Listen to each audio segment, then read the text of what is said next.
Good morning, Quasar Markets Live. How are you doing? You have your host, Hondo Greenberg, here back with you today. My main man, Steven Big Beat, or still on the road in New York. We were very proud of him last night. Have to say, big day for Quasar Markets. We were lucky enough to be awarded the Best AI Research Platform at the 2024 Benzinga FinTech Awards. And I'm going to read from the press release. Recognized as the best AI research platform for the second consecutive year by Benzinga Global FinTech Awards. Quasar Markets, a pioneer in financial research, is proud to announce it has received the prestigious Chairman's Award, Best AI Research Platform, at the 10th Annual Benzinga Global FinTech Awards. The event, held at the renowned Convene Brookfield Place in New York City on November 19th last night, honored and celebrated innovators who are shaping the future of financial technology. Winning this award for the second year in a row is a testament to the vision and dedication of our team, said Stephen Orr, founder and CEO of Quasar Markets. At Quasar Markets, our goal has always been to make financial markets accessible, insightful, and user-friendly for everyone.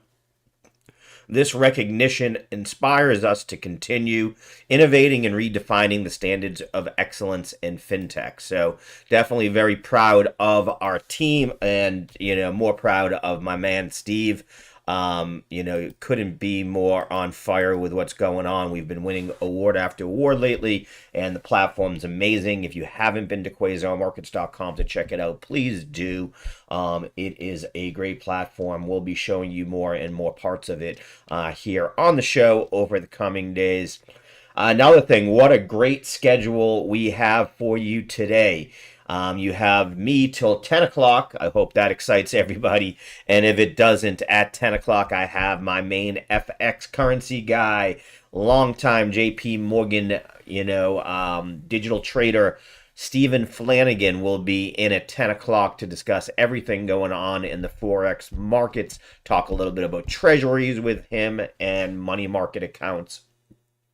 Then at 10:30, very excited, I have definitely have Jeremy Vreeland from Bullish Bears, who is also the host of a show that we broadcast every Tuesday and Thursday at 11:30 a.m. called The Watch List, where him and Matthew Tuttle from Tuttle Capital break down a bunch of different stocks, tell you what they're looking at, put on their analyst hats, and they have really just nailed it out of the block. A couple of huge winners over the last few months. One that I have been talking about here on the show is OKLO. They were all over that nuclear play before anybody else, and have been able to play that quite nicely for success there. So they and hopefully they're both going to be in at 10:30. Matthew also is the CEO of Tuttle Capital, is the people behind the MSTU and BTCL leveraged 2x products for Bitcoin and MicroStrategy. They have a bunch of other funds, but they're a leveraged ETF company that combines with T-Rex to put out those products. As you guys know, I have been in a long. I did exit part of it yesterday. As you know, Bitcoin L, as we hit a new all-time high yesterday. I did take a little bit of profit off there, a half of that, so I do need to let you know about that. Took half profit there. Again, rode that up from 36 and sold it at 53. So a nice win there. I actually didn't do the math on that one, but I do want to bring out, I'm going to pat myself on the back for a nice win yesterday as we were ending our 10 o'clock, right at 10 o'clock yesterday, we had a stock that got stopped. It was PRFX, Pain Reform Limited. As you guys know, I went in. It got stopped in that 133 area. I waited for it. I had an order in if it broke 136 to get in. It got in as we left yesterday. It hadn't really done much. It took till about all the way till 10:18, so about 18 minutes till I hit my first exit. If you remember, it was the top of this channel right here. That was at $1.58, so a 16% profit. And then finally, I targeted a little too low, quite honestly, but at $1.73, I targeted where you see it. That sort of was the zone where it dropped off the yesterday morning the first time on its pump up. So I targeted there. If I had gone a little bit more aggressive, I might have got a little bit of a higher exit. It did get as high as $1.82, but I sold my second part at $1.73. So a 21% win in about a half hour. So gotta love it. We'll be looking for more like this on that. Also, I have to point out other ones I had on watch yesterday for everybody was Oklo for a break above 20. Nicely broke above. Got as high as 22.54. Settled in right now 21.80. Right now back up around 22.60. So again, another 10% almost winner that we talked about yesterday morning before the open. Mara was the other one we talked about before open. You guys know I've been all over Mara. Yesterday, I got in and out of a quick move there on a call spread that I was looking at. Got in and out of it very quickly, quite frankly, on a 19-20 22 call spread. When it got up to a little over 20 yesterday, I got out of that for about an 80% win. And I actually went back into a second Mara one when we took this little bit of a dip yesterday. Actually, I'm in the wrong chart to show you that. When we took that little bit of a dip,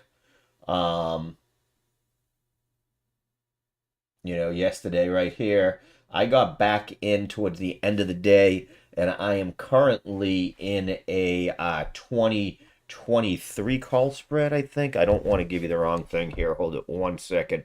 I will pull that up to give us the exact data there, what I have. So I am still in a partial on B2. Ooh, it looks like actually I hit my final exit on BTCL here this morning. I'm in a 21-24 call spread on Mara. 21-24. That's a December expiry. So I am in that too. I got in at around 80 cents. It is down around 75 cents, although it's going to bounce back up because it's up about 4% in pre-market. But I am in at 80 cents on that. We'll see what happens there. BTCL, I'm going to have to take a quick look at that. I had a second order in at 55. It hit it. So I had a second order in there, so I am totally out of that trade. So let's do the math on that for you here. That's funny. I only knew that I was out of it when all of a sudden I saw more money in my buying power. What did I just do? Oh, I need that calculator right here. So we got in. So there I took an partial. I think I'm too early out of that too. I'm not going to lie. I think we still got a lot more upside there. So 55 plus, so I know that's 54. So I want 36 minus 54. So that was actually almost an exact 50% win. There are pennies involved there that do change that a little bit, but that is almost a 50% win. So happy with that. And that's sort of why I did take my profit here. Not saying I won't get right back into it. Two things or two reasons that I am, playing it a little tighter here is that IBIT has listed options, so I definitely want to start to take a look and see what's going on there. Not only do they do options, they did something like $1.9 billion in the first day of trading on them yesterday. A huge number, blowing away, again, everything that you sort of see there.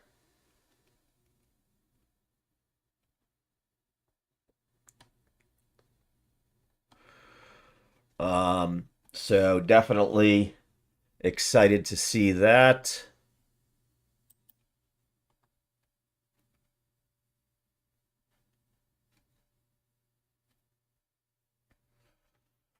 Okay, so just trying to see what's going on here. Okay, so that's where we're at there. I am pretty happy on that. Some of the bigger news of the day so far, Target obviously has, not obviously, Target, I don't know if you know, down about 16% here after earnings miss.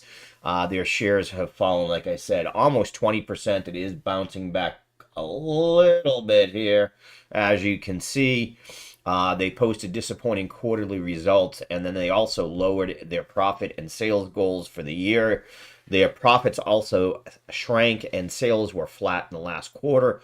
The result also, it looks even a little worse because it is in contrast to the other discount chains such as Walmart and Costco, which both reported strong consumer demand and increased revenue for the period. I have to wonder about that from my own personal view. I've always, Target for me has just never been that enticing. On the other hand, my wife, it's her favorite place to go with the little one, especially the 4-year-old. It's her favorite place. I am very apt to go to a Walmart or a Costco before a Target. And what we heard from there is a lot of trade down, I think, in people like myself, boomers, the older generation that maybe is cutting down and not going to Nordstrom's or Macy's for their stuff, but looking at Walmart and Costco. I don't think we're quite to Target yet. So, and what came out from the earnings report was that comparable sales results from stores and digital channels operating the last 12 months rose 0.3% in the last 3 months ending November 2nd. That is a low end of target. Previous estimate of sales between 0 and 2% and below analyst expectations of 1.5%, according to FactSet. Price cuts helped draw in more shoppers, but they also spent less in stores and online. Executives said in consumer surveys, the number one thing we hear is the importance of value and affordability. And I do think that that does lead the way. Value and affordability is all about what we're looking for here, or what the consumer is currently looking for. So that is good to see. 1 second here to look at something. So we are about 15 minutes away from open. So Bitcoin, again, Bitcoin has been running today. It did set a new all-time high once again. I almost feel bad that I'm not as excited as I was every time before on it. So, but I am still excited. Don't get nervous there. I am as excited about it as you can imagine. And it definitely is just taking off here. And you can see it's moving up while gold is pretty much stagnant to where we were yesterday. Silver actually down a little bit versus yesterday. When we also look, oil is catching a little bit of a bid here, trying to get back to that 70 handle. So oil moving up here over the last 3 days pretty nicely. As Steve has said, though, that resistance here, that red zone you see on my chart in between 71.5 and 73 is, sort of the zone where we're sort of getting stuck right now. We'll keep our eyes open from there. So I will be looking, though, to reallocate that money that just came out of BTCL. Again, I can't argue with a 50% win there. I took my profits. I do have something interesting to see once we get to open here with MSTU, which is MicroStrategy's 2X play through T-Rex and Matthew Tuttle over at Tuttle Capital. Again, he is going to be on the show today at 10:30 with Jeremy Vreeland. But I am interested there maybe in a play, to be honest with you. So there is something interesting. I shared yesterday in a idea that Scott Bauer had for a leap play, a way out of the money play on MicroStrategy that was running at about $4 yesterday when he brought it up. Unfortunately, that thing jumped up to $10 already, so I think that's a little out of play. I might have found one that will work in this MSTU, but I got to wait for it to open, and then I can let you guys know if that does. If it does, I do have an interesting one there. So I will keep you updated on that. We are about 15 minutes away from the open here. I am noticing again, IBIT, HODL, all those, they are right now right about on par with the percentage up that Bitcoin is. So not seeing inflows that are affecting, or supply and demand on the individual ETFs is not currently affecting or causing a spread between the price that you see on Bitcoin and the price that you see there. We've seen that sort of disconnection a few times over the last week, and we've known that that's when we've seen an explosive move to the upside. So we're not seeing that. So while I think we do climb up today, I don't know that we necessarily see that explosive move up. I also have to start to digest, as I mentioned, IBIT has an options on it now, and they did just a ridiculous number, like 1.9 billion.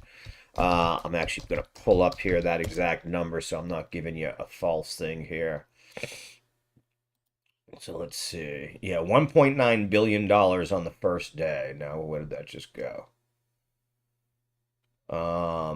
Sure, I had to hit something and I moved it off my screen. Here it is. So this is from yahoo.com. BlackRock's Bitcoin ETF options sold at 1.9 billion on debut.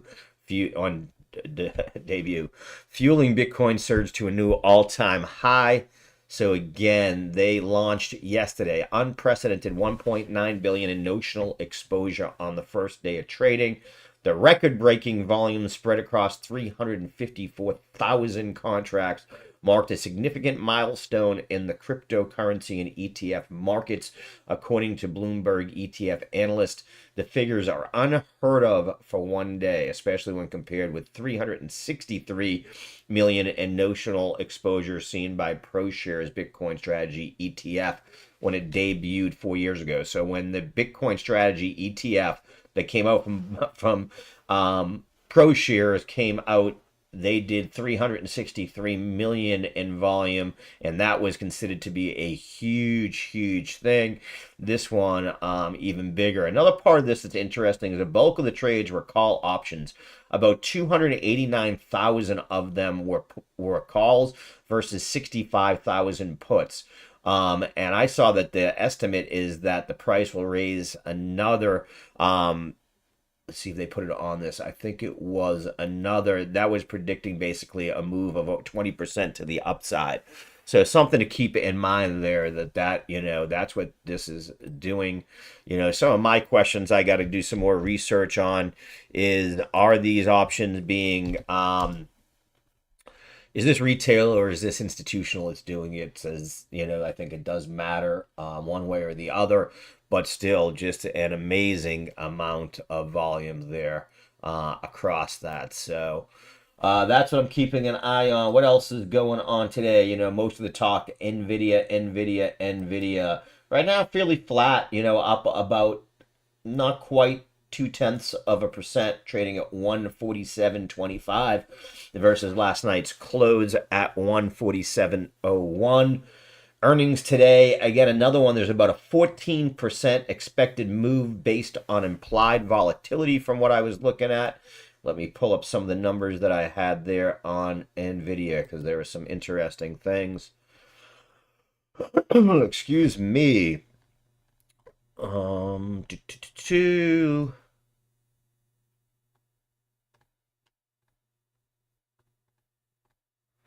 That wasn't the right one. I apologize.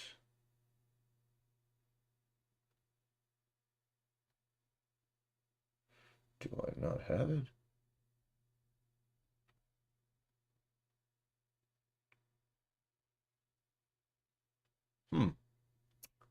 I apologize. I don't know where I put it. But it was looking at what NVIDIA's options were telling us. And again, it was about a 14% implied volatility. Implied volatility had moved up. I mean, I remember most of the data. Is up around 86% implied volatility for this week's expiries, and drops back down to the normal level of 56 to 60 over the next couple of weeks. I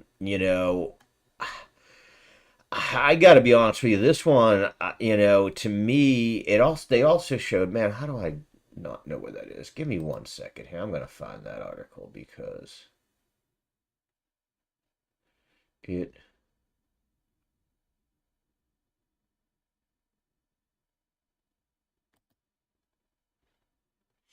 Let's see here. This might be it.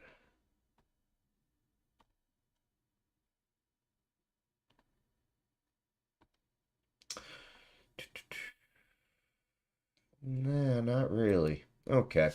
Well, again, it was a nice article that went over all of the options information, and it was just it had some interesting takeaways. Mostly that, well, it has three of the last four, or I actually looked at it. Four of the last five earnings reports have been have been a lot less volatility in the movement in the stock on the day of expiration than what we used to see, so that maybe people are getting a better feel for it, was the takeaway there. Other more stocks we have to talk about a little bit today, um, is Comcast. If you don't know that, Comcast has announced that they are looking to spin off a bunch of their channels, including MSNBC, CNBC, USA, Oxygen E, Sci-Fi, and the Golf Channel. Um, Stocks up a little bit, about 7/8 of a percentage here, in light of the news, but not a big mover one way or the other. Other things I was looking at here that we were talking about yesterday and now seeing how are they reacting from there. We had seen that CBAC, which is CBAT, the energy technology company that works on EV batteries and such. They had a nice move up yesterday. They've given back all of those gains in the early morning pre-market hours. They were up 5.21 yesterday, have given it all back there. Another one, like I said, Oklo doing a very similar situation here.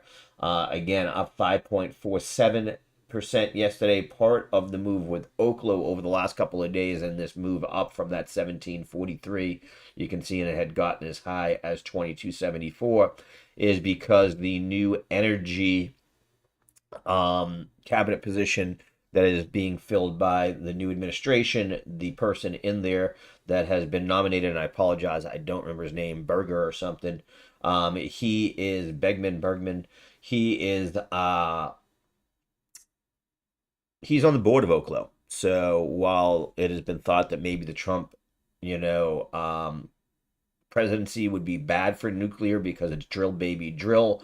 That doesn't seem to be the case, because, and I actually saw an article that really made me bullish again on nuclear segment, and part of that is because Trump made it clear that he wants cheap energy, and nuclear is a cheap option down the road. So I think that it could get some play based upon that.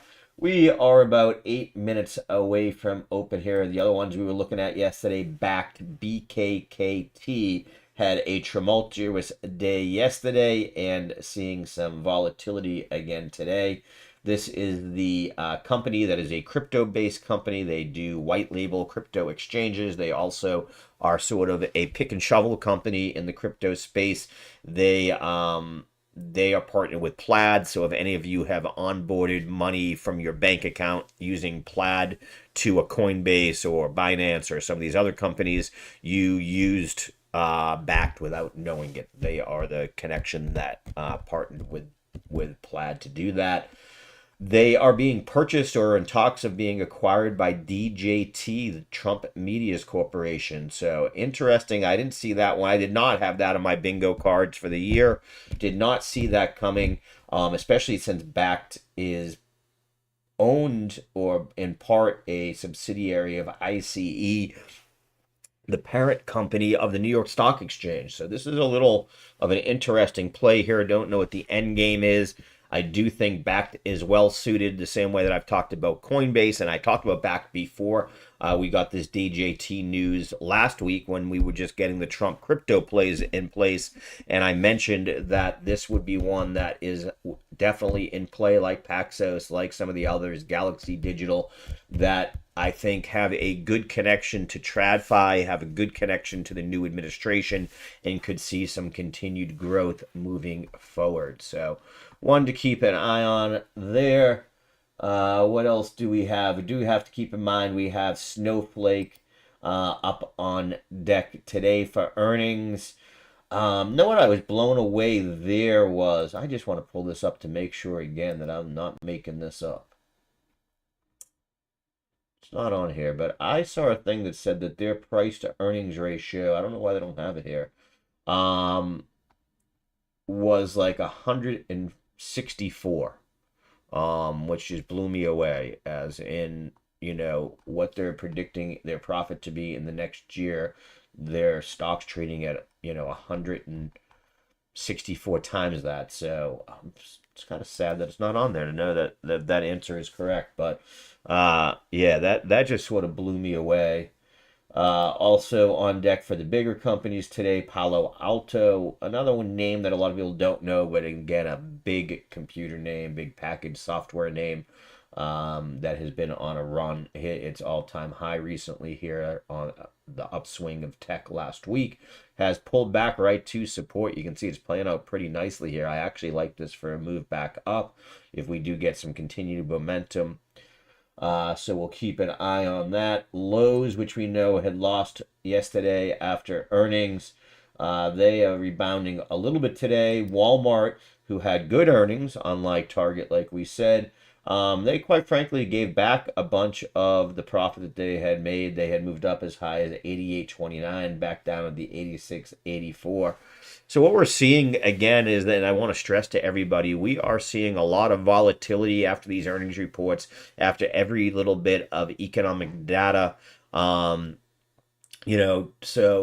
be aware of that. Don't be too quick to hit those sell buttons. Like I'm hoping that I don't get, although that was planned out, so I'm not going to say that. I was about to say, I hope I wasn't too quick to get out of that Bitcoin long. But again, I had a thesis. That thesis was based on the fact that I think we're going to break the all-time high. We're going to retrace a little bit, and then we're going to continue up. I think we're going to see that give and take working here. And what I want to do is, again, try to maximize my Satoshis. So as we break all-time highs, I sort of figure out what that looks like on that leverage product. I set my stop there. It hit. And now it is pulling back a little bit. And again, if I see a pullback here, you know what? Let's take a bigger look at Bitcoin here. That is probably a smart thing to do here this morning. And what I'd be looking at is on a pullback towards this 91 area, then I'd get back into it. So, again, I'm not talking about exiting things for long. And again, this is not my Bitcoin holdings, but this is money in my equity account that I've been using to trade the Bitcoin 2X product from Tuttle Capital and T-Rex. So just wanted to keep an eye on there. Right now, we are set to open about flat. I tell you, I think the world's waiting on NVIDIA today, so I don't know. I mean, I think the Target news is going to be bad for retail. We can take a look at that here. E-commerce, they're going to fall in that realm a little bit. Not really, though. Amazon's down. Let's see what we've got going into the day. So if I look at first what I like to do, for those that don't know, I've set up at the bottom of my indices I think it's 11. 1, 2, 3, 4, 5, 6, 7, 8. It is 11. There are 11 sector funds from Spider that they put out here. And it's a good way to see what's going on this morning. So we can see right now the couple that are down right now are consumer staples, which actually had a positive day yesterday. And then consumer discretionary is down. And lastly, real estate. The other sectors are all moving up so far this morning, being led so far by the energy sector. So energy getting a little bit of a bid here today. I don't have energy broken down very well to know where that is coming from so much. That seems to be the one that's moving up so far.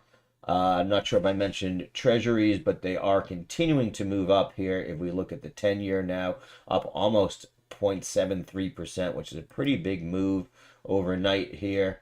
And we can see that these treasuries, since bottoming out at that 4.33 level, we're back up at 4.43. We look like we want to challenge that 4.45 level. We'll talk more with Stephen Flanagan at 10 o'clock about treasuries and what's going on there. But in my, I'm going to tell you what my view is although Bitcoin is king, cash is king also right now. I think money is moving into money markets. They're at attractive rates. If you can get 4.5% and you think that the market's going to continue to slide a little bit, why not grab 4.5% out of that's out of just general funds right now. I mean, that offer is still being done by even Robinhood. But never mind that. My banks all have, pretty attractive APYs available right now. And we are open. Let's see what we get here. We are open. Um, Tick is starting off rather negative at about down 500. VIX 16.6. It's up about 1.59%. Not much to see there. SPY has gone flat, moving down negatively for the day so far. QQQ moving down a little bit here. Bitcoin 94,500, so holding up here, looking like it's trying to run past its all-time high, which is now 94,689. When we look at it on Bitstamp, although I like to look at it more here on Coinbase, it's going to be a little different. That's 94,709 is the high there, so not quite at 95 yet. But in that range. We'll point out crypto catching a nice bid in general. Cardano, again, maybe some news there. I'll keep an eye on it on Charles Hawkinson and what's going up. But Cardano up 12.45%. Today, Ripple up 3.38%. Matic up 6.1%. Some of the bigger gainers in the crypto so far today. Let's see what we've got going on.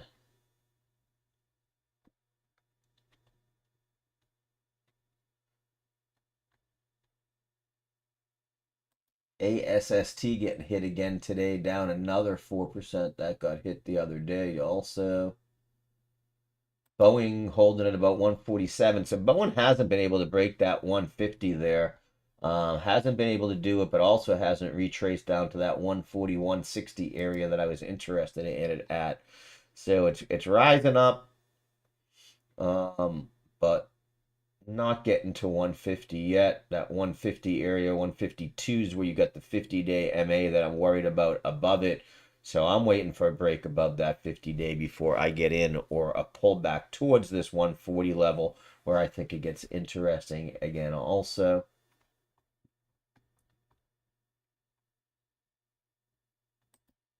Mara up over 21 here. Just going to take a quick look, see what's going on with my trades. So that's nice. That's up at 95 cents right now. So we are up about 26% on that here. Nice move up. I will be keeping a close eye on Mara today. This next resistance is right here at that 21.34. Mealy at 19.22, holding up nicely. Microsoft down about a half a point. MicroStrategy up at 9.66. You know what? That's the other one. Let me take a look here. See what that trade from yesterday looks like here. So MicroStrategy, wow.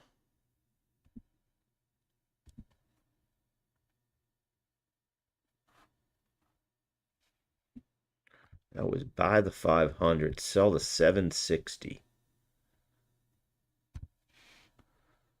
And the ratio on that was to sell 3, buy 2.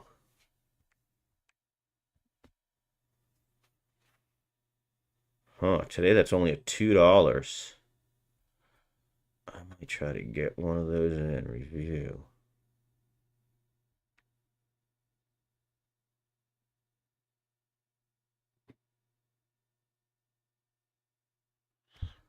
Huh.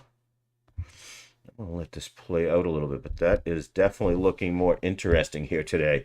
So again, for what we're looking at there is, I don't know if there's a way for me on Trading View to pull that up. There isn't. I'm just gonna try to find. I know what I'm gonna do here. Let's pull up the Quasar.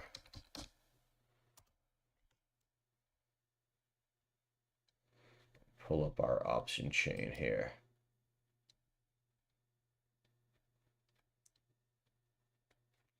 And I'll show you what we're looking at.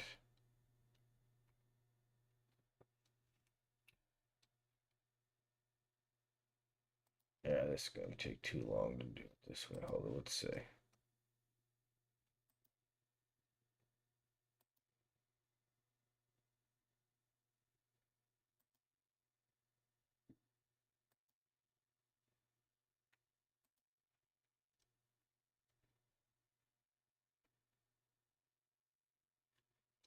Okay, here.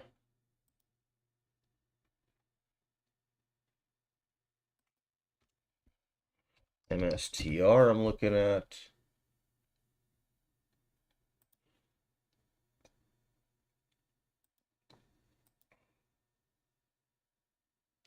February.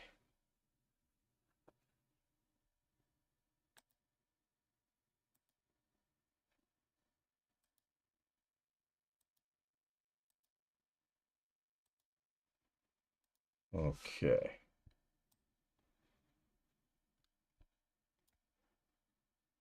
So we're looking at the calls.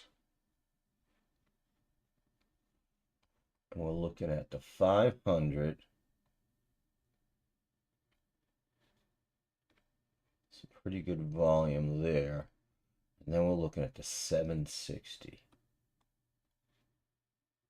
There's actually some decent volume there too. This one could work.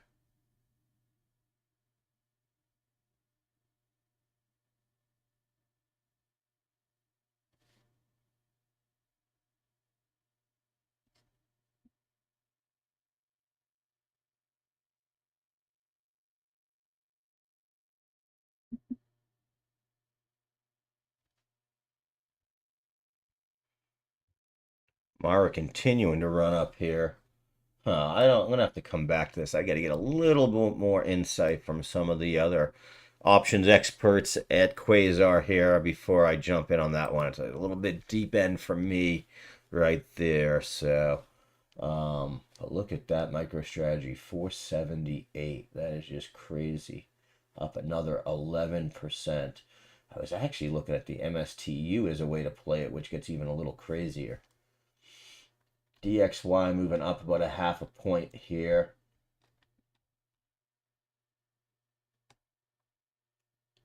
CEG up about 1.5%. Coinbase up about 4%. Everything's sort of moving up here in the world of crypto for sure.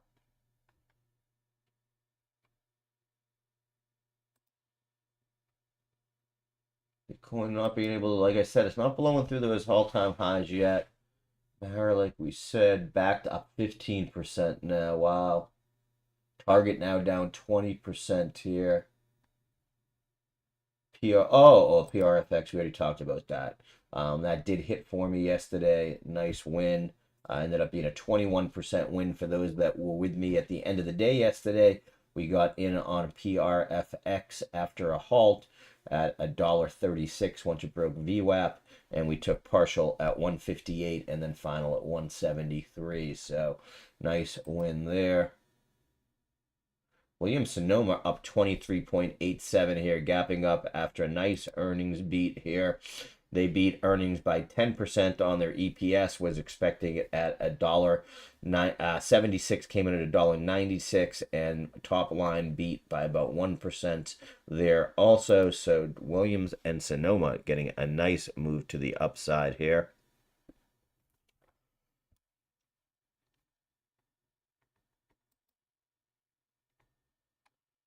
Take a look here. Banks in general, mixed bag in general to the downside, especially the bigger banks.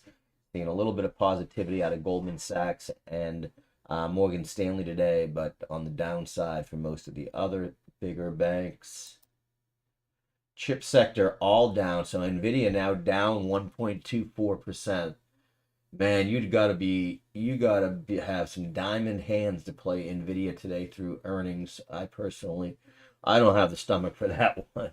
But down 1.3, you can see all of the big chip companies down. Micron holding steady, but not really. Looks like it's going negative. Looks like we're going negative here in general. Tick still down about 446. Can see QQQ now down half a point. So definitely seeing a sell-off here. SPY down about 0.36. Not here seeing anything across the tickers here that give me any reason for a drop, so to speak. No news out there, just a general feel for the markets. Bitcoin doesn't care. It's staying up close to 2%. We are seeing a little bit of a bid here for gold, so seeing maybe a little bit of a flight into commodities. As you can see, WTI and Brent both up over half a point also. Apple catching a little bit of a bid here, up almost 3/5 of a percentage So that's good to see.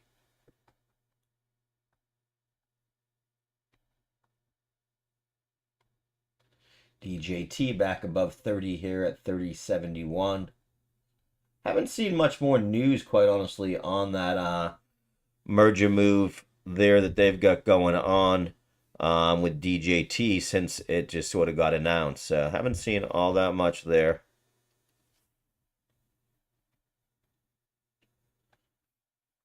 Okay.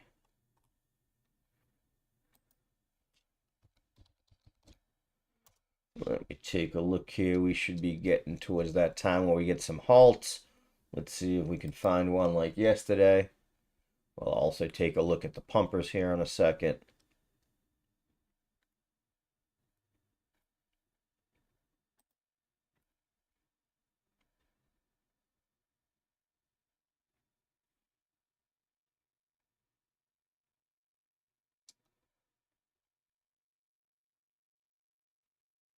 Not seeing anything catching my eye so far.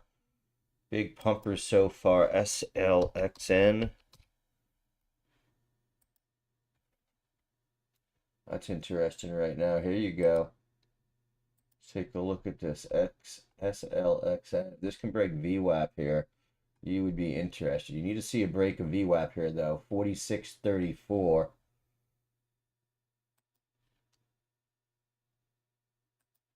You can get through that zone. This one would be an interesting one for maybe a play. What should the volume look like? Yeah, 66 million. It's definitely got volume at play. So here's one that's in play here. Let's see what it does.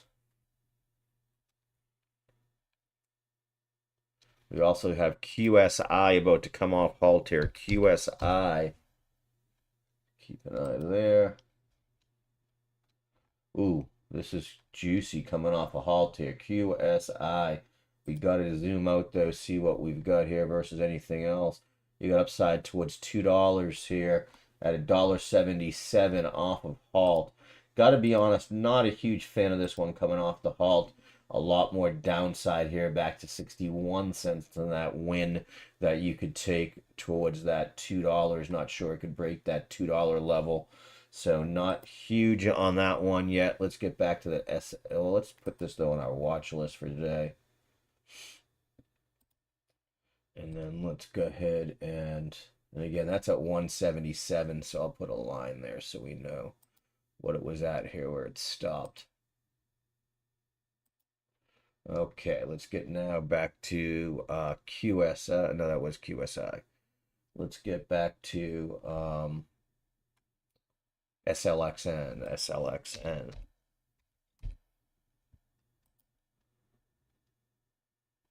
That's trying to get through VWAP. Hasn't done it yet.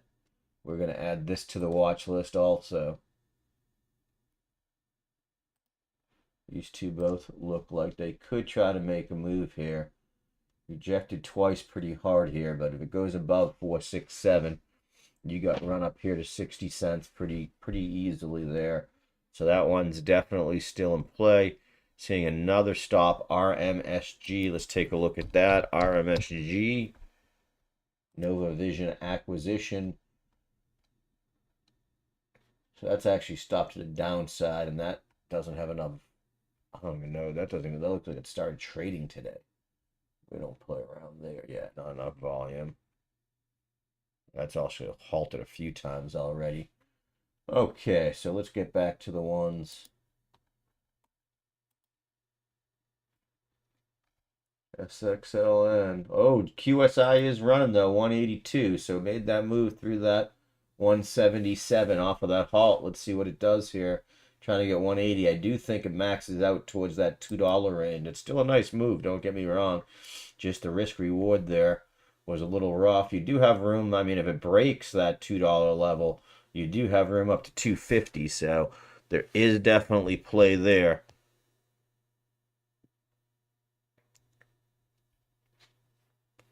There is definitely play there.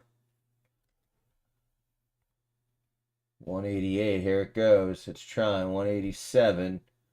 Same thing, SLXN's trying to run here. So we got two runners that are trying here towards the end of the day. Let's see if one of them can tempt me in. This is the one I'm liking the most right here. Break on 4644. I might enter this one. So break of 4644 here. That's what I'm watching on SLXN. I am going to step away in a few minutes here to take a quick break. It's just a quick break before I get Stephen Flanagan on. Just got to get him set up in the system, and also want to make sure that I get myself a quick drink. So we will be doing that in about 5 minutes here. We'll take a quick break. So far unable to break it, so far unable to break through here this VWAP. One I'm definitely going to keep an eye on. Going to set myself an alert on that one. I want to see it break. Why am I doing it that way?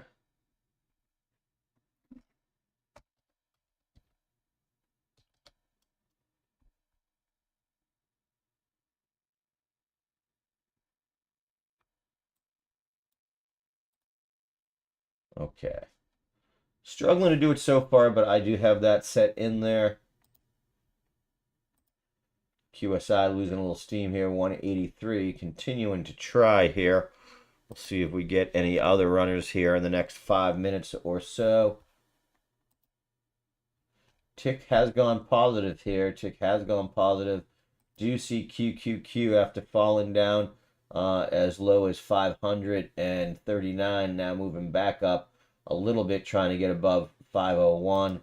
Same thing, SPY after breaking down to a low of 587.89, back above 588, trying to gain a little bit of momentum back. Bitcoin again challenging all-time highs here, 94. 852 now the high, so 95 next on tap here, 95K. That sounds pretty good to me, not gonna lie. Sounds pretty good to me. Let's see what is pumping here on our screeners also.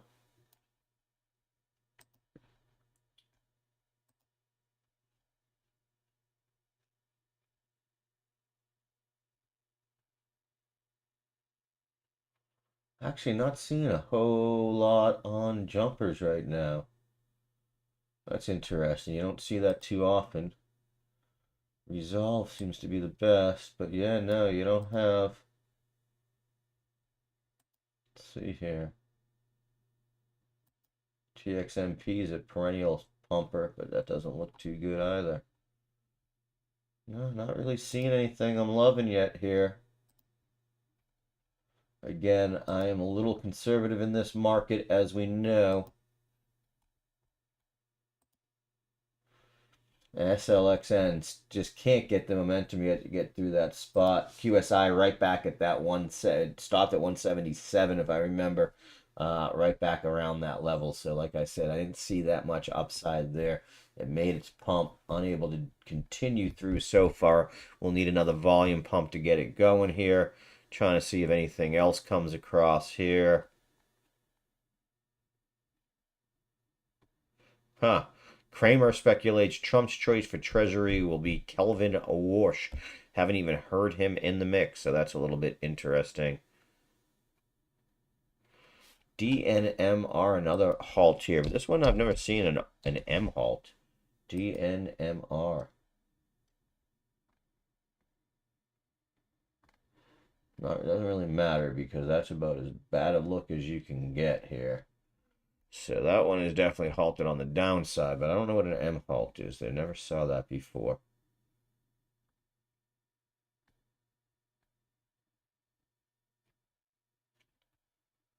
Okay, I got a couple other pumpers I want to take a quick look at here.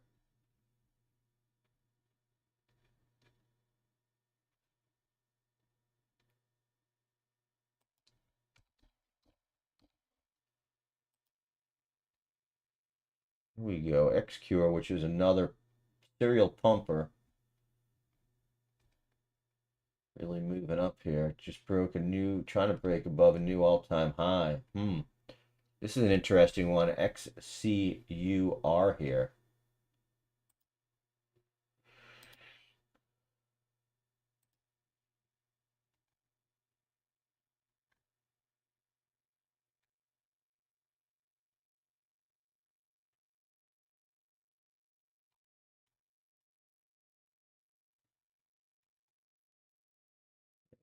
Split back here, 1 for 5.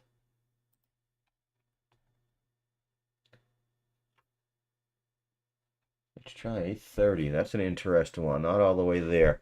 Okay, I'm going to take a quick 10-minute break here, and we'll be back at 10 o'clock with our man, Stephen Flanagan.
We're getting better every time.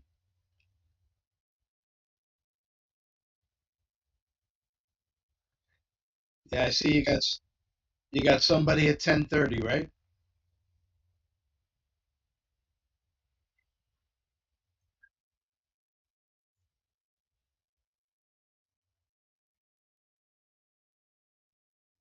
Okay.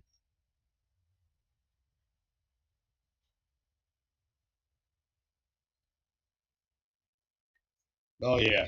Yeah.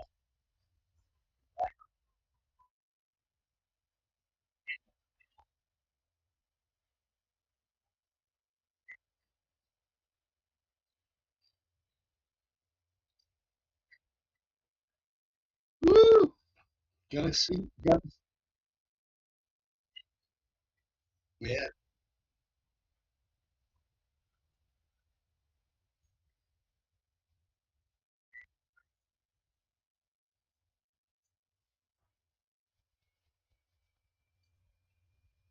Yeah, we're gonna focus on DXY and Euro today.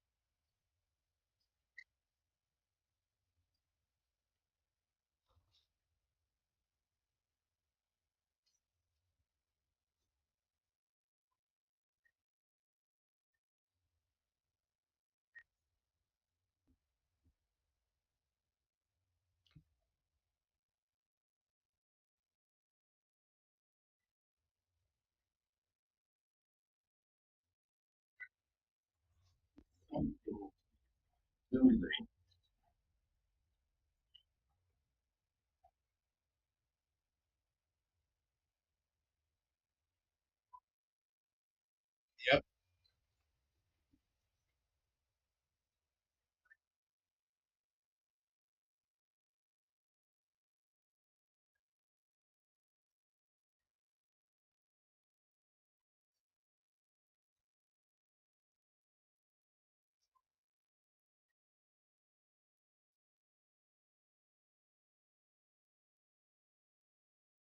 Crazy. Yeah. Those anomalies. These guys are good at figuring out. I've seen Scott before.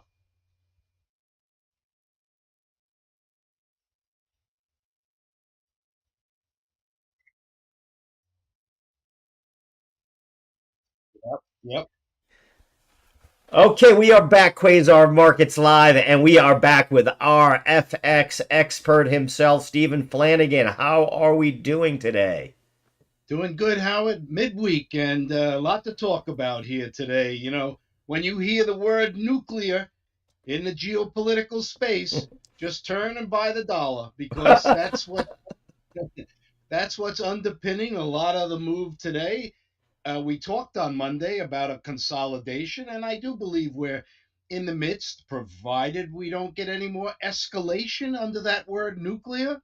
Right. We're in some sort of a consolidation here with 10-year rates at 4.5. Almost, it's pretty tough not to look at the dollar as a very attractive yield. I think I sent that to you in our note today. I asked you, is dollar king again? Because it is like I'm saying it myself. I'm worried. For me, it's a little different because I'm in that Bitcoin trade a couple of different ways with miners and ETFs and all that stuff, and I don't think the top's off of that yet. But I do think this pullback's continuing to come, and I think we haven't hit the elevator yet. We've been using stairs, and usually at some point we get that elevator. So it's hard to argue with getting 4.5%. I got an offer yesterday from my bank account and my credit card. Hey, put some money here, do $5,000, and you can have 4.5% APY. So you're with me. I should be looking at those offers probably, huh? Well, if you take that dollar index chart and open it up into a weekly chart, you're going to see exactly the type of move we're talking about. And we could look at probably a corresponding move where Bitcoin could easily break this 100,000 and probably top out at 103. And I might want to say that I'd look at the dollar index probably to look at like a 108 level. Okay. You could see Wow. Yeah. you could see the levels that I'm talking about here. Yeah. Oh You yeah. know, Right where you're we were at at that. back in November of 22. Yeah, and you're at in so many of the charts that I look at, we're always referring back into 2022, 2023, and this is exactly what we're talking about.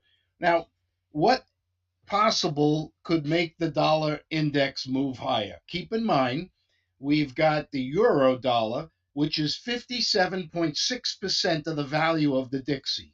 Okay. So let's look at the euro I got it and up on the home in screen. on what's just happened. From my point of view, I'm an addict when it comes to following the global environment and Right. everything coming out. Christine Lagarde, as we talked on Monday, had a speech, and what did she come out and say?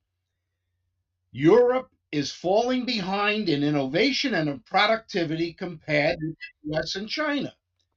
The EU specializes in outdated technologies. Only four of the world's largest 50 companies are in Europe. Right. Even worse, though, was this earth shattering. The euro's declining world trade share is increased the reliance on foreign venture capitalists. Slowing productivity growth reduces tax revenue potential. Well, if you lose tax revenue, how are you going to get out of your debt? So they are at an inflection point here. Right. Throw into this mix the recent stories that are running rampant all over the internet. European stocks are losing to the US by historic margins. We talked about the politics of Europe. They cannot fiscally stimulate. The pressure is going to be on the European Central Bank to lower interest rates and not by quarter% intervals. They've got to start moving. Inflation came out 2%, right at their target. It was under their target. Now it's right back. The whole globe is seeing a small uptick in inflation, just what the US saw in CPI, but it will pass because look at oil prices. So Yeah, this is a big oil point. wasn't able to break through 70 earlier here today. I haven't looked at it right now. I'll tell you what we're at. Yeah, it can't. WTI is struggling to get above 70. Just can't do it. Yep. So the globe is showing a weakening in growth. And now the Central Bank of Europe is coming out and beginning to acknowledge it, which means get ready for a gear shift. A gear shift has to be lower interest rates within Europe, which is going to punch this dollar index even higher. So Higher. I look for a break of a 107.40 as opening up the move to 108. That's the next level that I'll be looking for. I'm going to put that in there. As you know, I put your lines in here so we have them to come back to because so far every one of them is hit pretty much on the head there. So that's pretty much, I got as close as I can, 107.39.8. So we break through that. We're looking for that move up. Yeah, I'm with you. Be interesting. I actually have on next week an insider from the Hill that was part of Speaker Johnson's communications department, who's now freelancing.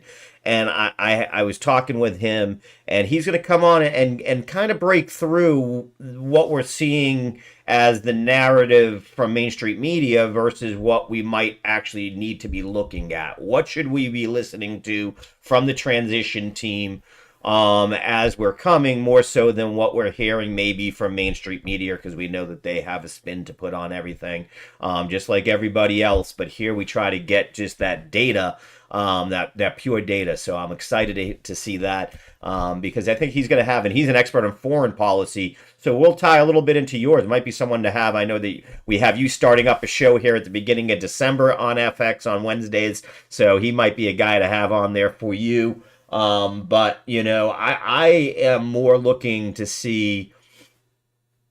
I'm not falling for the hype, I think, is what I'm trying to say. Is I'm not as concerned about the one or two cabinet members that might not make it through. Let's look at the ones that are going to make it through and what they might be able to do. So I'm trying to stay with the what I think are the givens versus the unknowns. Does that sound like a good way that we should maybe look at this? You've dealt with Sure. more elections than I have in this trading world. One thing for certain that we can say, the narrative is no longer working. Right. Look at our recent election. The narrative going in, come on, we just throw the narrative out. So I myself, what I look for, I'm looking for an immediate transition. I think most of these cabinet officials will be filled in a very orderly and Yep. quick manner. I agree. Number two, the biggest thing I think quickly look for a resolution of the Ukraine Russia, which is a massive overhang to Europe. Europe is recognizing that, as I've just talked about. And I think you're already seeing the comments on the sidelines here about how Russia is already looking to work with the president-elect President. Trump. Yep. That's one. Two, I see a quick resolution in the East. Does it end the problems? No, I mean that's been going on for thousands of years. Right. However, I do look for a peaceful situation.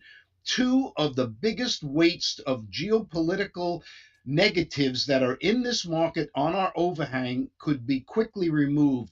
And I would say by March, April of next year, look out because this is going to open up the entire topside. In this interim period, I would look for a lot of consolidation. In a consolidation, you have to be aware that the downside from an up move is what you've got to be is your risk. How Right. fast, how quick the downside can move, and that's what I'm looking. But my view and throwing the narrative out is very positive April on out in 2025. Between here and the that period of time, I look to be taking advantage of big dips, but I look for a pro growth environment throughout the marketplace in all the different asset classes. So I look to be buying dips. Now, does that change a little bit your view on Europe? If we can, if they can get that that conflict settled in a quick manner, does that help get industry back moving there, or is that anemic? Is that a freight train that's going to need a lot of leeway to get its speed back up? Great question, Howard. And I would emphasize Christine Lagarde's comments on Monday. She speaks again, I believe, today or tomorrow. Watch carefully. I think this was rather earth shattering what she said, a real acknowledgement. So, this period of now to April, I would look for a bottoming of the Okay. euro dollar. If you look at the euro dollar, you get much below this 105 level that we're at, just above it. We're at 105 and a half roughly right now. We get below a 105. 104.50 was the October 23 low. We're going to have a test of parity. I believe that parity test could happen in this window. At that point in time, I would then say, yeah, you're going to probably look to have some bottom picking in the euro and in the European environment. That might be the time to look for asset deployment within the eurozone. But that's predicated on a Ukraine-Russia peace Right. accord, And, and and do you and the Europeans moving more to a pro-growth policy. Okay, so that's what I was going to ask and that also, of course, is with the ECB lowering their rates. What do you think? Does that have any offshoot here? I mean, everything has an offshoot, we know, but how big of an influence will that then have on Mr. Powell and his cohorts? Well, the central bank is, if I show my age and go back to 1984 and the Plaza Accord, from 1984 through probably the late 90s, the central banks of the world were putting in a control system via interest rates to the currency markets.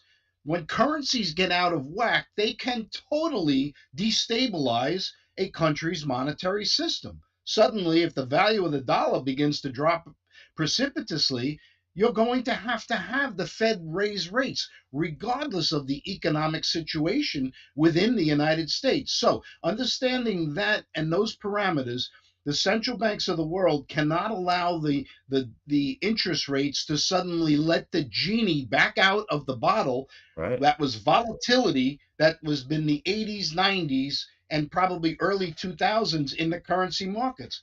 There was a French central banker prior to the euro when the currency markets were moving 4 or 5% in any given day.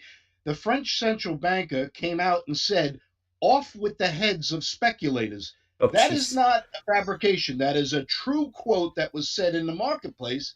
So that is how they view currencies. So you if the Europeans begin to get aggressive in lowering interest rate, it opens the door for Powell to move in lockstep, perhaps not as aggressive, but to continue moving US so that there is some sort of maintaining of those guidelines, those bars to keep the Right. currency market stable.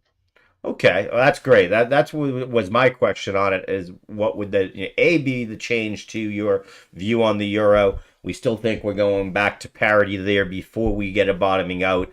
I'm in that same view of you as the market's working down lower and lower towards about April, and then we see that bigger move back up once we start to see because I think that a lot of stuff to use the most overused term in all of finance, it's already priced in. I do think Yeah. that a lot of the stuff that we now say the Trump trade and whatever, it's sort of priced in. And now it's going to be when we actually see, you know, those programs come out and they announce what is that move. Everyone's saying what's going to happen with energy once the energy cabinet gets together and they say this is the path forward. Then we see that next explosive move up, in my opinion, there also. So we are definitely in lockstep there. I got to bring up Bitcoin. 95K. It is. And then our new administration, here's one I don't know that if you know much about, but I think is going to interest you with your background is there's a company BAKKT backed. It is a subsidiary of ICE, which you're familiar with, obviously the parent Yes. company of New York Stock Exchange.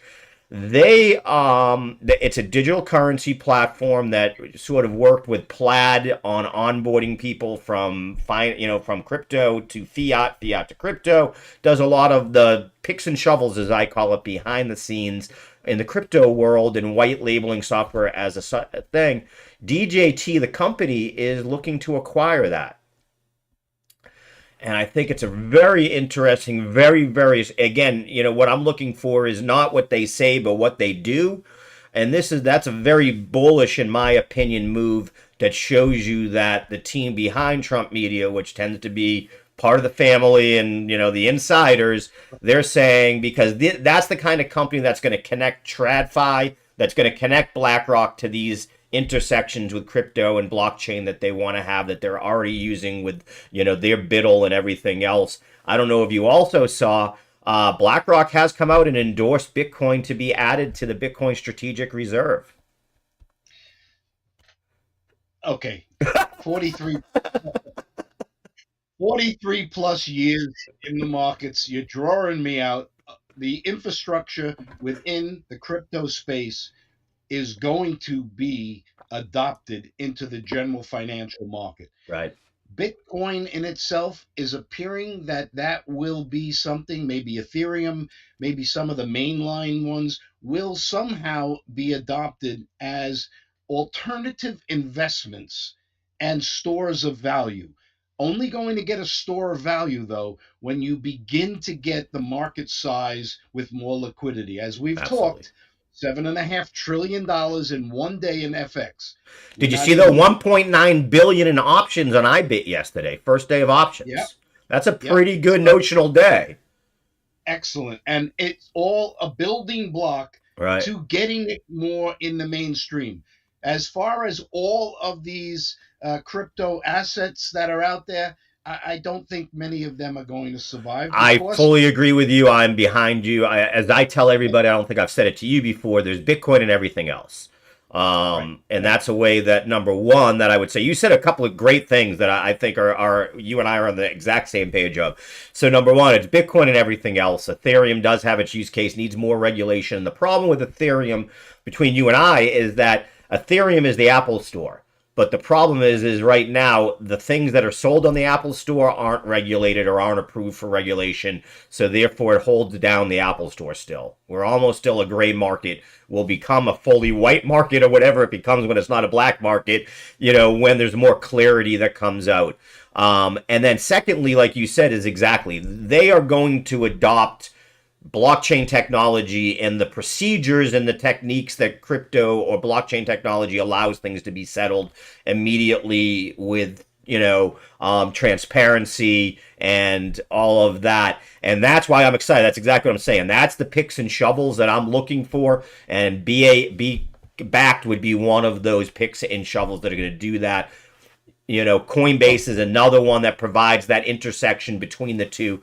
And I couldn't agree more with you on those statements. so if you take, currency markets forever have been, remember, they've only been free floating since 1971 when the gold window was closed by President Nixon. Yep. So currencies settle 2 days, 2 day settlement. So if you sell dollars and buy euros, you don't receive your euros for 2 days.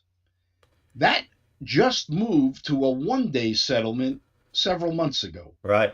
So now we're at a 1 day. But why can't the world move to more of this blockchain type technology of instantaneous settlement? Now, what does that open up? It opens up an entire, and this is why I say there's so much development work still to be done in this space. Yep. How does one fund an international portfolio of of yen, of China, of euros, of sterling? How do you fund that in an instantaneous settlement world? Because remember, the clock moves. Right Right. now, we're 24/7. trading. It's 10 o'clock here in the morning. It's shortly ready to be the next day in Asia right Yeah. now. Yeah. So No. how does You. one begin to trade and fund for valuation dates and things like that? So there's a lot of work that needs to be done before this can come to fruition. And it's not going to come on that huge of a level to start off with. Like we've seen, what happens first is one or two treasuries are being done using blockchain technology and digital settlement in Europe. Have you? I don't know if you've seen those in Switzerland. They've Yes. done a bunch of them, and it's J.P. Morgan behind them. Again, these aren't fly by night crypto companies that are doing this. These are your traditional finance companies that are working with established blockchain companies to use Yeah. the technologies for instant settlement, like you're saying. What and it's working well so far. That's what I said. Is that's where I brought up on the show the other day. Brian Armstrong, the CEO of Coinbase, came on, and it always scares me when some of these people speak because of the numbers they'll throw out there and they don't necessarily explain them. And he said, yeah, over the next few years, you're going to see millions of tokens. And I went, oh my God, here we go again.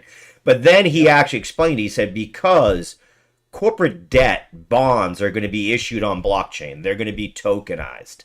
That's what Right. you're going to see. That's going to be the future. And that's what we've been looking for. What we want and what most people that were in the space is, yeah, they're anarchists and there are crazy people in every space. But for most of us, we're technologists that want to see the ability for that T1 to become T0, instant settlement, like you said.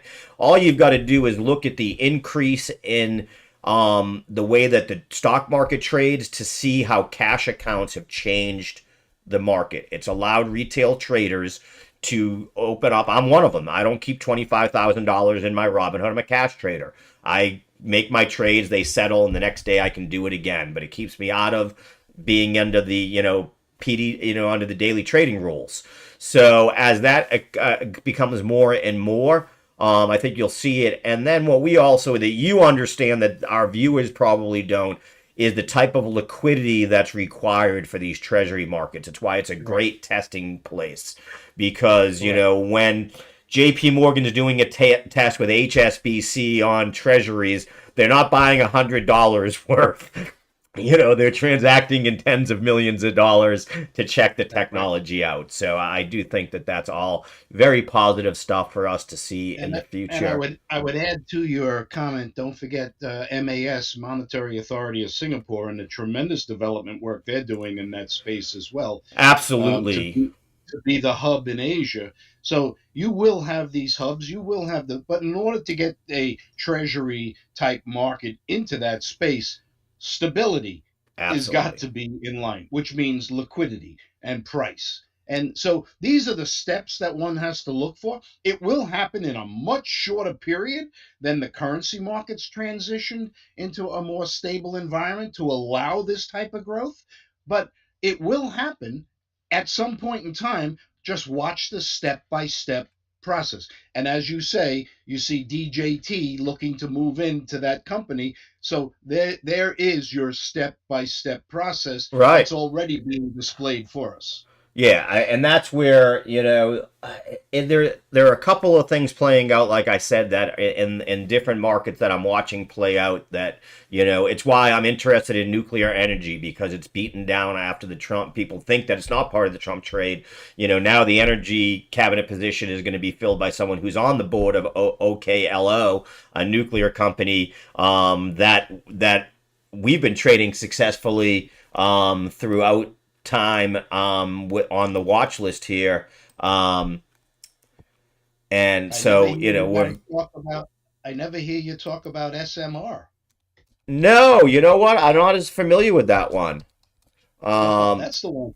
That's the leader in that space. well, I think that's so. I was looking more at some of the smaller ones out there, Talon being another one, Yep. and was looking specifically in ones that also are in the forefront of those smaller reactors, that SMR Yes, that they're building. that's the name of the company, SMR. Yep.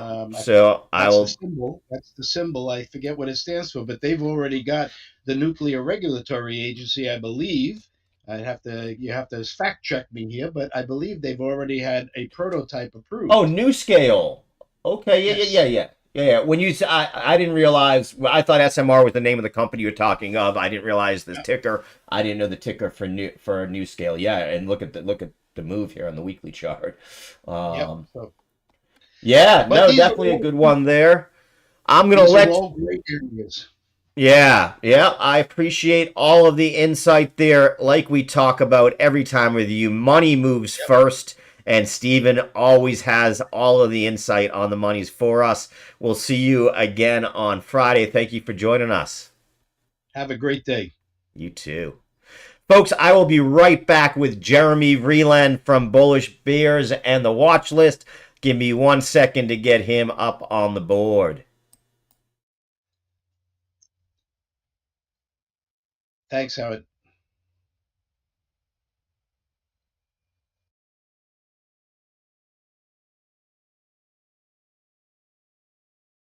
Let me see if it's on my end.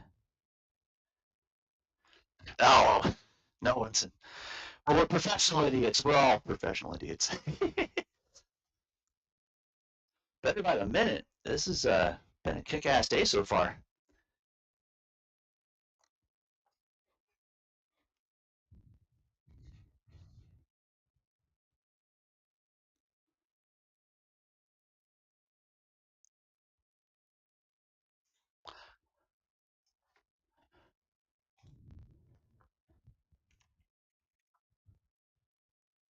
Huh,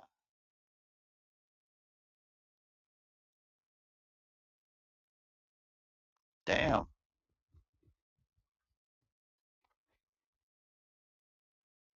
dude.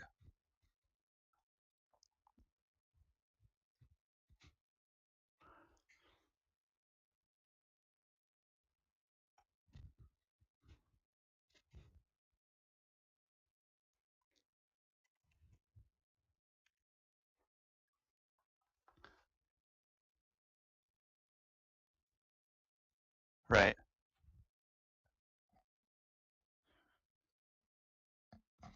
Huh.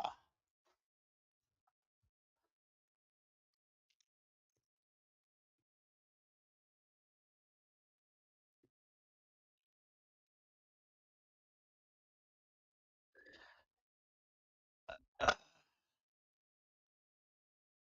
it's a skew. So the bid ask spread on the far out one is it's really wide.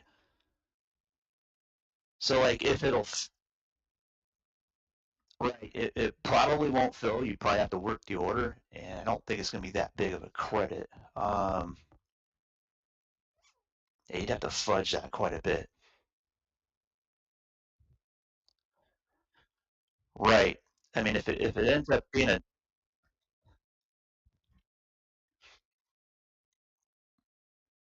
right,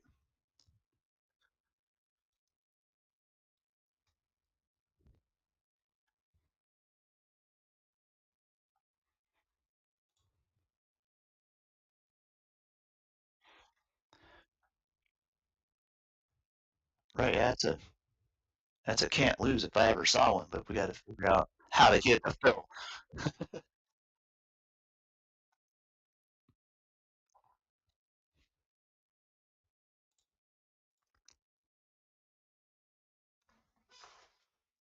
I'm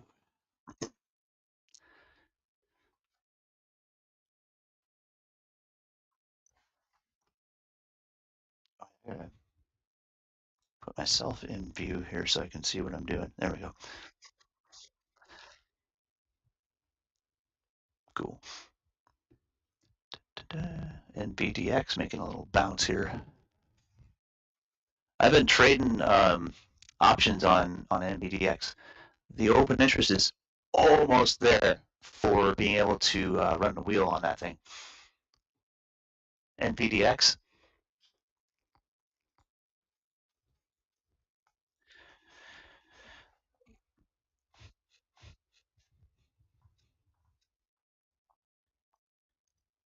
I gotta stay still. I gotta stay still.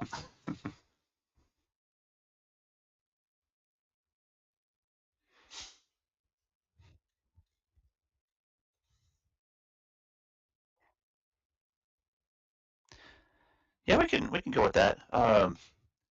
Right now, it's a there's some people daring to short the damn thing, which I won't do. I'll just wait for the bounce.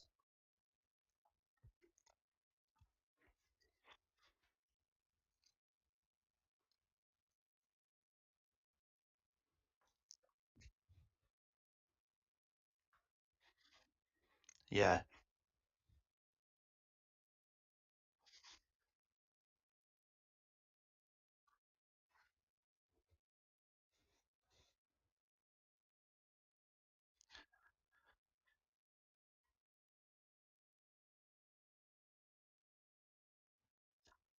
Huh.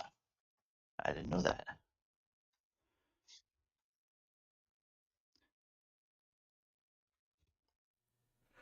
Welcome back, That's Quasar Markets, key. and I am so happy to have one of our key contributors here at Quasar Markets, Jeremy Vreeland from Bullish Bears and the Watch List. Jeremy, how are you doing today? Oh, better by the minute, man. I'm bouncing options plays all morning. It's been just smooth. Crazy day, hasn't it been? Oh, it's been nuts. I was long overnight on EQT. It exceeded my 46.21 target by a penny. And I just Nice. closed that position up 110%. Very nice play on that one. Oh yeah, look at that mover. Working a couple of other positions. I'm starting to swing trade some options on NVDX, and I'm noticing that as soon as that open interest starts to really kick in on the weeklies, that's going to be a real fun one to make some income strategies on. Really? Oh, I'm certain on that one. The yield I looked up to, like I do what I call natural yield on the wheel. Okay. If you were to sell monthly options and just let them get close to expiration before buying to close, both calls and puts, while being long equity, I look at what the yield is for compounding both the calls and puts on there. For instance, like TNA is an average of about 18. Well, actually, TNA natural yield is only about 11% a month, but I've been able to swing those and run an average of 18% a month. Wow. Whereas with NVDX here, the natural yield is like 21%. And if you work those with a swing trade attitude where you're swinging in and out of the short legs and running, 1 to 2 weeks expiration, you're probably looking at more like 28 to 30% monthly yield if you're very active in that, which is insane. Um, it's crazy how fast you can own a stock for free with that strategy, and I just keep Yeah. keep Now, swinging are it. you doing the entire wheel with NVDX, or are you buying the actual shares of Nvidia and then using NVDX as a proxy? You can do either. I'm I like to be very risk averse, so I'm pretty frugal with my position sizes. So it makes sense for me to be with NBDX. Okay. Plus, I also look at the yield per dollar. So like if I'm looking at putting out X amount of money for a wheel trade, I want to make sure I can return a Right. favorable There's a yield. cost. There's a cost to And those funds. You only have so much. yes, Absolutely, that exactly. makes sense. And Yeah, I just wasn't and sure. I mean, and you do you ever get nervous when it comes to using one of these, daily 2Xs because there is a little bit of a reconfiguration overnight. I mean, that and it's always balanced nightly. The other thing is you got to look at the fact that it's designed to eventually fade, no matter what it is. And when it's a leverage ETF, they eventually all end up at zero.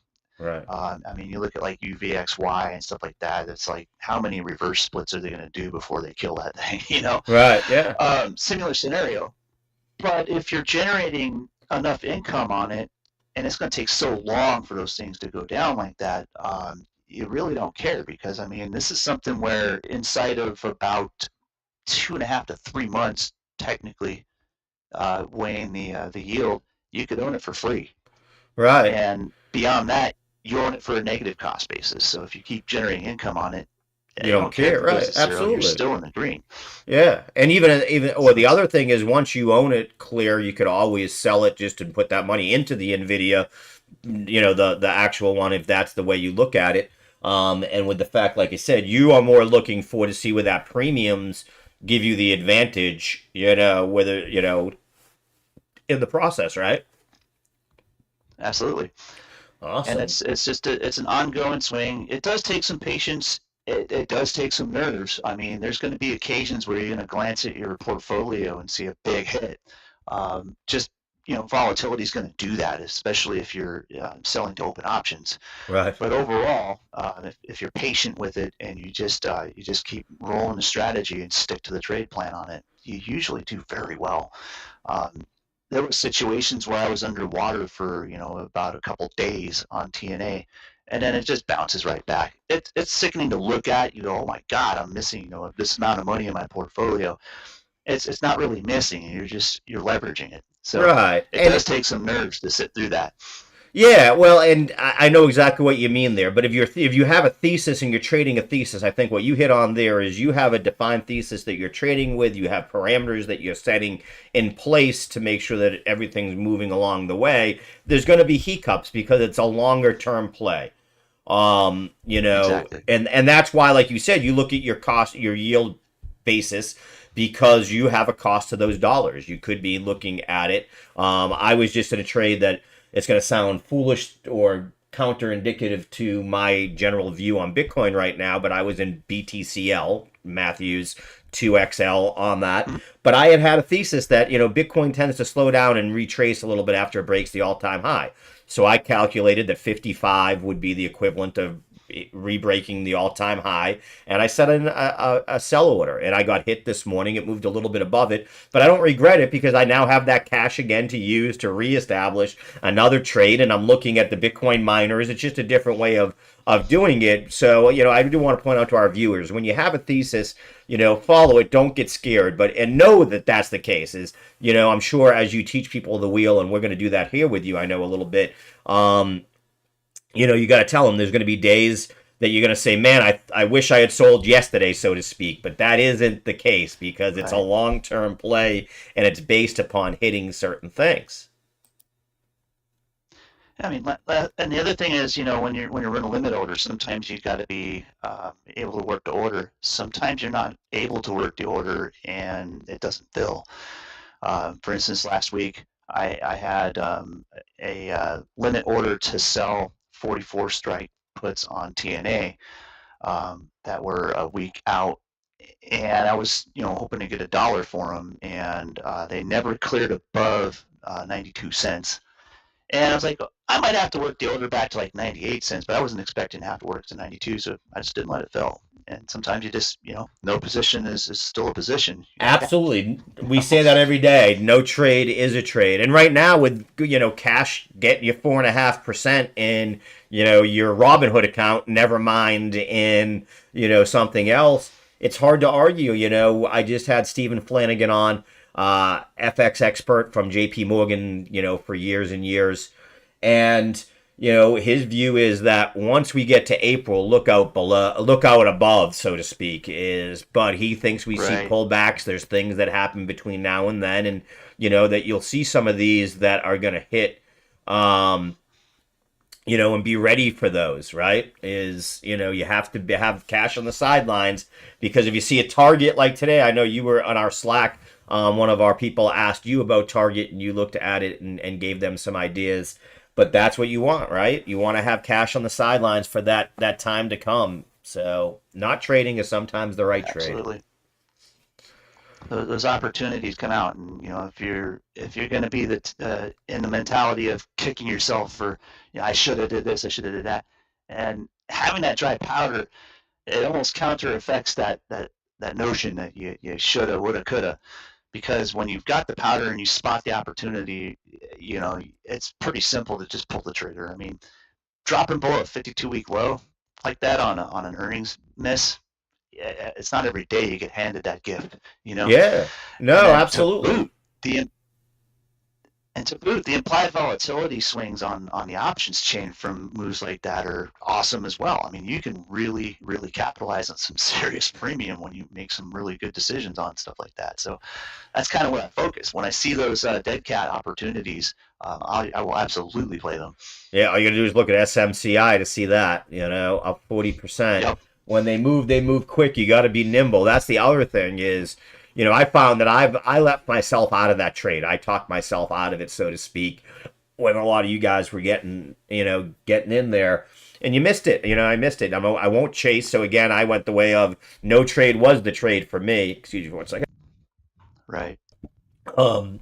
So be ready on those, and you got to make that decision quickly. Those they only bounce so high. The dead cat can't fly. Not always. I've had very, very rarely I've had a dead cat bounce fill the entire drop. Um, you gotta. I'm not really a fundamental analyst by any means. I do glance at things once in a while, headlines and what have you. But for the most part, I stick strictly to technical.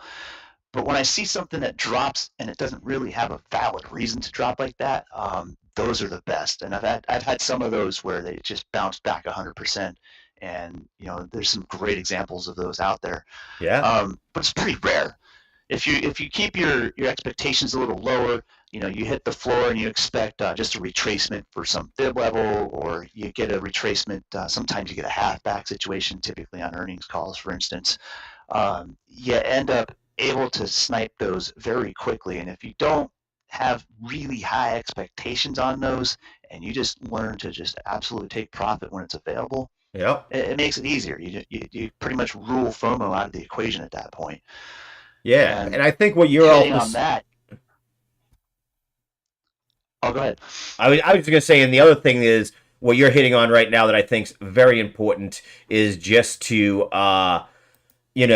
be a little bit more nimble right now. Be willing to take profit a little bit quicker than maybe you do in other times because in a bear market, which is what we are sort of in right now, no doubt after that, euphoria of last week, you do see some of those rip your face off on some things where they can just go. But they also tend to lose, when they rip your face off on the way up, they tell you what they rip off on the way back down. You don't want to be on the other side of that. So take your profits. Steve's been doing that a lot on this show where, he's gotten some critics that come into the chats and say, because he'll take Apple and take $1 or $2 as his target, take it off, and he leave $1 or $2 on the table. He's like, listen, I'm happy with what I'm taking. I set his again, you set your trade thesis, you follow through on it. Don't ever feel bad about doing that.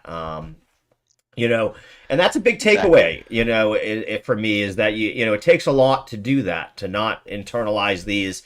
And when you learn to do it is when you really see it sort of reopens your eyes to your trading and you'll become a lot more successful in my view. Absolutely. And I always tell people, one thing you really want to do in any market situation is write down these a couple quick things on a post-it note, stick to the edge of your monitor. Half, whole, and sometimes quarters. put that note on there and make it a rule to where Yep. if you see a big move, very often it'll give a quarter or a half back of that move before making any further price progression and price discovery in the market. So if you can stick to that thesis, it'll really help you understand how Matthew and I can get on twice a week now and put out some price targets and hit a 94% accuracy average overall since we started doing this. And Yeah. we started out making fun of Kramer and cracking on some of his call outs and be like, no, we took the inverse on about 94% of those, and we were right.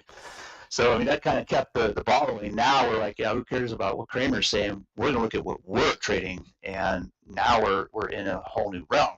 Just the past week, we had 3 in a row where we hit 100% accuracy on our call outs, which is phenomenal. Yeah. But it all falls back to that half and whole rule. We typically will find either a half move or a whole move, and just glancing at a chart that's made a big move in the past, we can usually pick those off pretty quick. And then it just becomes a matter of, okay, well, where's your target? Is going to be a half move or a whole move? Deciphering Absolutely. that is really just a matter of probability. I mean, you look at the primary move and you're setting up consolidation for a secondary move. It's either going to make half or whole measured move outside of that, and it becomes a matter of what's it done in the past. Has it made 2 primary moves that were equal? Okay, the third one's typically going to be half. Whereas if it's made 1 move and it's accumulating for a secondary move, higher statistics are going to say it's going to make a whole move up. So it's kind of a matter of picking the obvious. And yeah, it kind of focuses it to where you're going to hit some really high percentage of accuracy when you find that you're only focusing on obvious trade setups. So we'll ignore 20 charts and be like, nah, this is crap. But we'll find those ones that are gems and we'll be like, yeah, this is an easy setup. I mean, it's just plain as day. You could glance at that chart for a second and know where it's going. Absolutely. That's the key for traders is avoiding the 20 that you don't have the great risk reward on, that aren't reading to you like a book, to get the 1 or 2 that are. And that's the thing. There's 9,000 stocks. There's actually like 16,000, but there's 9,000 on like the NASDAQ and the S&P or whatever it is. And that's enough to give you a lot of different choices. That's the other thing too on FOMO, like you said, to avoid it is, I don't even look. When someone puts on Twitter what just mooned and I missed it, not my problem. Now, I'll sometimes look to find if there's a sympathy play that goes along with it. What sector was it in? Is there something else that usually goes with it? And then maybe play from there. But yeah, and like you said, I have always used that measured move in Bitcoin. It's a big one. People used to always be amazed how do you keep on picking when it breaks a new all-time high, where it's going to next? Because I look at what it did the last time it broke an all-time high, and the time before that, the all-time time, and the all-time behind that, and what you find are patterns and things that work and that become very similar. And as you've seen in our Slack channel, I'm usually right on with those because it's the same thing. Measured moves don't normally lie. There's a whole thing called Fibonacci levels based upon it, right? Absolutely. And I'm always talking about that 86.6 fib level of the previous high. And, if I can't find an exact measured move target, I go and reference that. So I'm like, okay, well, where's the all-time high? Yeah, we're likely to hit that 86.6 fib of that all-time high, or the previous high for that matter. Right. So on those moves, it's typically going to be, if you look at the impulses for the swing back to that high, you'll have a primary and a secondary that are about equal, and then the third move is about half of what the previous move was. And if you look left, it almost unanimously lines up with that 86.6 fib like magic. It's insane. Yeah, I was looking at Forex just a little while ago, and we just saw the same exact setups. Yep. And you get into stuff like if you're throwing options equity out there, for instance, it becomes once you notice those, it becomes like shooting fish in a barrel sometimes, where you're able to easily pick those trades off, and all you gotta do is get the direction right for that to work. But then when you find where your targets are and you know where you're going to be happiest taking profit, that's why I can make some of those killer trades. My most recent one that topped 1,000% was SQ. Yeah, you nailed that. I peeled off a quarter of that position at 400%, so I covered all my risk in the rest of the position. Peeled off another quarter of that position at 950%, and then I just closed the rest of it yesterday at 1,200%. I mean, it's You know, Amazing. you get into stuff like that, and it really is about applying your knowledge of leverage to those price targets. And if they don't follow through, you, your frugality or your risk appetite is where you really need to focus. And I'm always making some very frugal trades. You've seen some of these $5 wide spreads I've picked up for 4 cents. Yeah. Oh No one's yeah. trading those. I am, because that's where I Yeah. get those Well, percentages and from. you're the one that's Not finding the just ones that have enough liquidity, though. That's the part that I don't, I yes. have trouble with. Is as we were talking before we came on, I've got a couple things I'm looking at with MSTU that are just insane. But I got to make sure, and I hit up my option expert Scott Bauer, who's given me some answers here as to what one have enough liquidity. Because if you don't have liquidity, then you're not going to make it on there. I just saw that Ron Williams must be listening to us. He just shared Talon just acquired full ownership of the Nautilus crypto mine facility. So I know that's Nice. one of the companies that you and Matthew had talked about, Talon, in Yep. that nuclear space. There, I have one up on the chart here that I got to ask you a little bit about because you've made me a lot of money on this one. OKLO. Um, Oh man, that was such a killer. It's That pulled was back one of the nicely ones. here. What are you thinking with it at 2105? I'm wishing that I had picked it up yesterday when I talked about it. I said when it rebroke 20, I was going to get back in, and I didn't. What are you looking at here? $20 is like the magic number. It's right between the measured move blocks I printed out.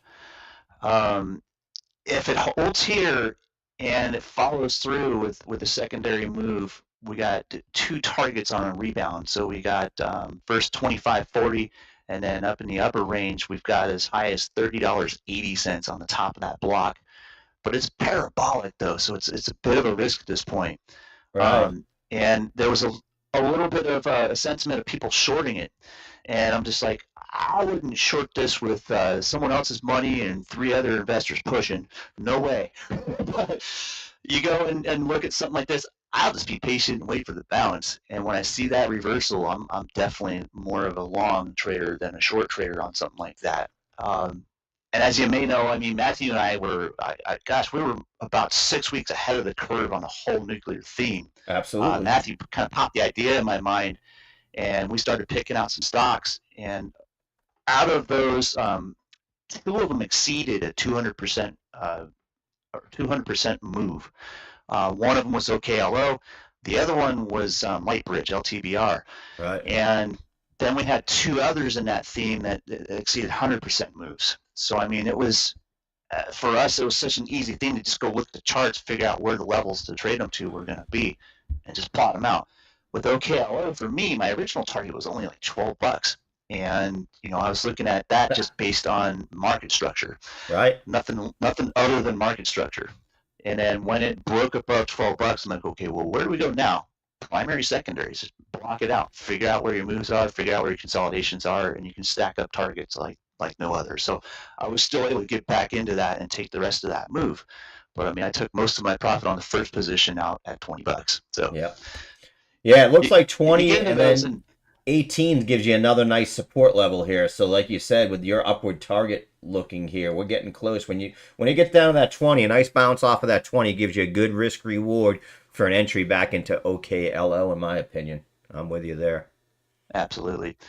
And I don't think the shorts are going to be able to hold water on this thing for long because I mean there's going to be an issue where it's not just a short squeeze. Suddenly, you're going to have new money chasing it, and it's just this is a theme that a lot of retail are aware of now that weren't before. So you're going to see a lot more volatility on this chart. Unfortunately, it's going to take out a lot of people's stops. But fortunately, if you're smart on being able to scalp the moves on this thing, you're going to make yourself a tidy profit day trading and even overnighting this thing pretty easily if you just know where the range is. Yep, you guys have been all over it. Again, this is Jeremy Vreeland from Bullish Bears. He does a show every Tuesday and Thursday that we broadcast called The Watch List. Him and Matthew Tuttle from Tuttle Capital have been all over it. They've been doing this. You guys, when did you guys start with the inverse Kramer stuff? Okay. That was a little over a year ago. I think it was probably like hmm, like June or July or something like that. And it was really just at first, it was just I reached out to Matthew on Twitter. I said, at the time he had the SGM ETF going.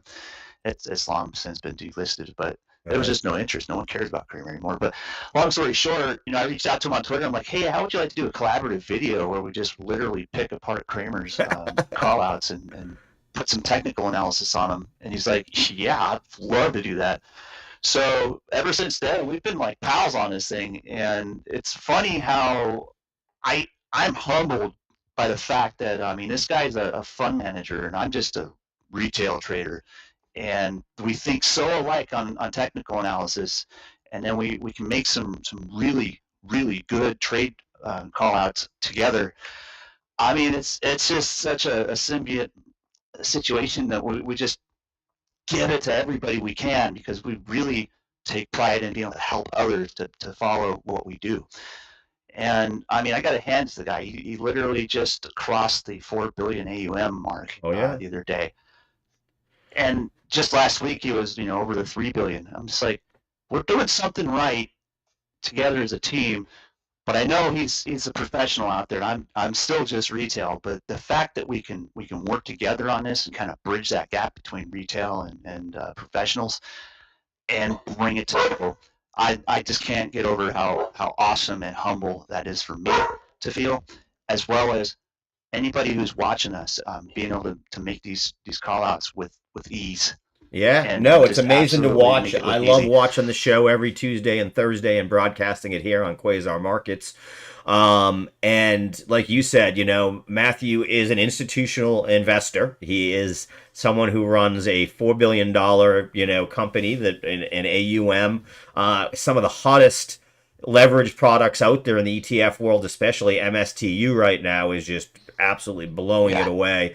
As you know, I'm a fan of his BTCL product, his 2x leveraged Bitcoin product. We'll see if that starts to get some legs with the options. It's interesting though, it's funny, like you said, he's got the niches right now. He's figured it out with Nvidia, and these are the ones that people want it. It's not on a theme, it's on an individual stock. And they're just killing it. And that's the best part, is like, you can own a leverage position on Nvidia with that for pennies on the dollar comparatively, in that range. And then if you learn how to sell options, oh my gosh, that opens some serious doors with that kind of leverage and that kind of really low outlay. I don't see why there's not a whole lot more private fund managers out there running the wheel trade strategy on stuff like that. But I think it's going to become a lot more popular in the very near future, as you've got a whole generation of people who may or may not have made a lot of money during the past, since 2020 to now, as far as retail traders go. But some of the volatility that they've been able to learn a lot from has put them in a position now where they're starting to pick up options trading, and they're not just speculative positions. They're not just day trading the options. They're looking at becoming sellers too, because there's a whole logic process on that time's going to pay me no matter what I do with options. Whereas if I'm swinging speculative positions, I'm always fighting that time. And so don't beat them, join them situation, So absolutely, you get into that, and then you got the ability to be able to, the technology out there to be able to look at a chart and just be able to pick it up so quickly with where those price targets are, and combine that with an income strategy, and it's mind blowing, the opportunities out there for people to be able to literally change their lives. I'm living proof of that. Absolutely, I started trading with nothing. Yeah, that's what we try to do here at Quasar Markets. We're trying to give the advantage back to the retail trader, or get them at least on equal footing, give them the education, get people like yourself and Matthew on that are making a living trading, and teaching people how to fish, like we say, not just serving them the fish. Thank you so much for joining me today, Jeremy, and for allowing us to tag on to the watch list every Tuesday and Thursday. I'm going to get you back on here a lot more, because you and I are going to set up a wheel trade on either BITF or maybe this BTCL here in the future, and play it out live for our viewers here, so we can teach them how to fish, like we said. Absolutely. I love the fishing. I love teaching more. Sounds great. Thank you Helping so others much, is kind of Jeremy. in my nature. Quasar Markets, Anytime, man. Thanks again. we will be back at 1 o'clock with Scott Bauer in Market Minds. Thank you for joining Jeremy and I, and Stephen Flanagan and I a little bit earlier. Have a great trading day, everybody.